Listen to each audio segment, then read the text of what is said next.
Assalamualaikum warahmatullahi wabarakatuh. Perkenalkan, nama saya Iba Jubaidi dari Prodi 3 Farmasi 1B.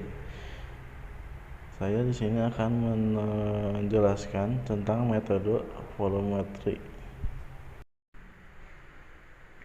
Metode volumetri. Analisis volumetri adalah analisis kuantitatif yang didasarkan pada jumlah atau volume suatu larutan yang telah diketahui konsentrasinya yang diperlukan untuk bereaksi sempurna dengan sejumlah komponen larutan yang belum diketahui konsentrasinya. Terminologinya, volume pada jumlah reagen yang ditambahkan tepat sama dengan yang diperlukan untuk bereaksi sempurna oleh zat yang dianalisis. Persyaratan metode volumetri terbagi menjadi 4. Yang pertama yaitu reaksi kimia yang berlangsung harus mengikuti persamaan reaksi tertentu dan tidak ada reaksi sampingannya. Yang kedua yaitu reaksi pembentukan produk dapat berlangsung sempurna pada titik akhir titrasi. Yang ketiga, harus ada zat atau alat indikator yang dapat digunakan untuk menentukan titik akhir titrasi. Yang keempat yaitu reaksi harus berlangsung tepat sehingga titik ekivalen segera diketahui dengan cepat. Macam-macam titrasi terbagi menjadi 4. Yang pertama yaitu titrasi asam basa atau netralisasi. Yang kedua yaitu titrasi redoks. Yang ketiga, titrasi pengendapan atau presipitasi. Dan yang keempat, yang terakhir yaitu titrasi pembentukan kompleks. Klasifikasi berdasarkan cara titrasinya terbagi menjadi 2 yaitu titrasi langsung dan titrasi tidak langsung. Larutan baku atau larutan standar adalah larutan yang diketahui konsentrasinya yang akan digunakan pada analisis titrimetri. Zat baku harus memenuhi syarat sebagai berikut. Yang pertama yaitu mudah dapat dalam keadaan murni dengan kadar pengotor tidak melebihi 0,01% sampai dengan 0,02%. Yang kedua yaitu mempunyai rumus molekul yang pasti. Yang ketiga, harus stabil secara kimiawi, mudah dikeringkan, dan tidak bersifat higroskopis.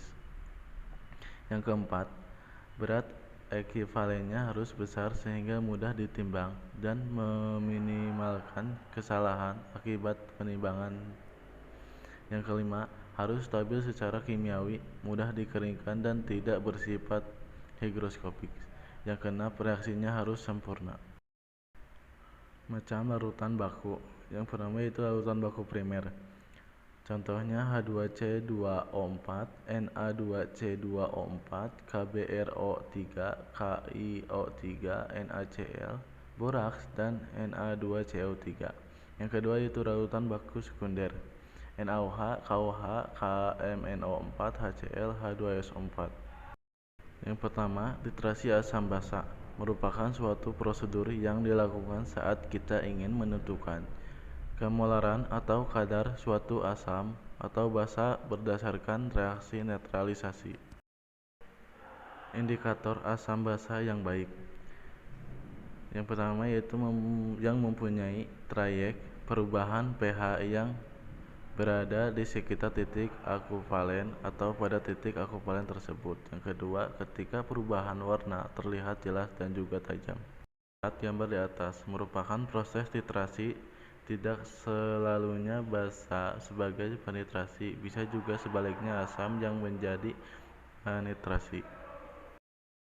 Untuk menggunakan indikator asam basa harus menggunakan beberapa prosedur titrasi, diantaranya adalah yang pertama yaitu asam yang akan dititrasi mula-mula ditetesi indikator asam basa secukupnya.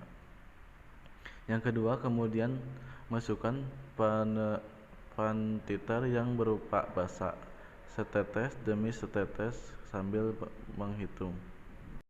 Yang ketiga, ketika warna indikator berubah, hentikan titrasi atau titik akhir titrasi. Rumus yang digunakan untuk menghitung konsentrasi yaitu A dikali VA dikali MA sama dengan B dikali VB sama dengan MB. Keterangan: VA volume larutan asam, MA konsentrasi larutan asam, A valensi larutan asam, VB volume larutan basa, MB konsentrasi larutan basa, B valensi larutan basa. Kedua yaitu titrasi redoks. Yang terjadi adalah reaksi antara senyawa atau ion yang bersifat sebagai oksidator dengan senyawa yang bersifat sebagai reduktor, dan sebaliknya berdasarkan larutan bakunya. Titrasi redoks terdiri dari 4, yaitu yang pertama titrasi permanganmetri. Titrasi yang dilakukan berdasarkan reaksi oleh kalium permanganat. Larutan bakunya yaitu KMnO4. Yang kedua titrasi iodin, iodometri, metode analisis kuantitatif yang melibatkan iodin yang bereaksi secara tidak langsung. Lodimetri, metode analisis kuantitatif yang melibatkan iodin yang bereaksi secara langsung. Yang ketiga titrasi bromometri, metode analisis kuantitatif untuk penetapan kadar suatu zat dengan prinsip reaksi reduksi. Bromometri, metode analisis kuantitatif yang melibatkan reaksi dari ion bromen BrO3. Yang keempat titrasi serimetri, analisis kuantitatif yang melibatkan ion Ce4. Titrasi pengendapan. Peritrasi adalah reaksi penggabungan ion yang menghasilkan endapan atau senyawa yang praktis tidak terionisasi. Prinsip titrasi: reaksi pengendapan antara halogen dengan perak nitrat. Titrasi yang melibatkan garam perak. Ada 3 indikator yang sukses dikembangkan selama ini. Di antaranya yaitu pertama metode Mohr, metode Fajar, dan metode Forhan. Metode Mohr: tidak ada indikator yang digunakan optimal. Lebih baik jika menggunakan indikator yang dapat bereaksi dengan titran, membentuk endapan dengan warna yang berbeda dengan endapan yang dihasilkan dari reaksi utama. Yang kedua, titik akhir reaksi ditandai dengan tingkat kekeruan larutan sampel. Metode Fajar: yang pertama digunakan indikator adsorpsi. Yang kedua, endapan yang terbentuk dari reaksi utama akan menyerap indikator adsorpsi pada permukaan sehingga endapan tampak berwarna. Metode Volhard: yang pertama, pada titrasi ini digunakan indikator yang dapat bereaksi dengan kelebihan larutan standar berbentuk senyawa kompleks berwarna. Yang kedua, endapan berwarna tetap lingkungan sekitar berubah warna. Yang keempat, titrasi kompleksometri. Metode analisis kuantitatif yang didasarkan pada pembentukan ion kompleks. Pada titrasi kompleksometri terjadi perubahan warna 2 kali. Pada perubahan warna yang pertama terjadi pembentukan senyawa kompleks, dan pada perubahan warna kedua merupakan penandaan titik akhir.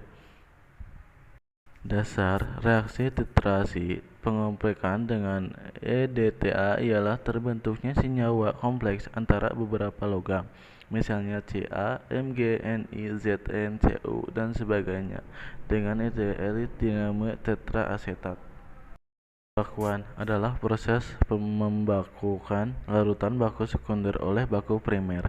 Konsentrasi larutan baku dapat dinyatakan dengan molaritas, normalitas, atau bobot per volume. Perhitungan dapat dilakukan dengan rumus sebagai berikut: volume baku primer dikali konsentrasi baku primer sama dengan volume baku sekunder dikali konsentrasi baku sekunder.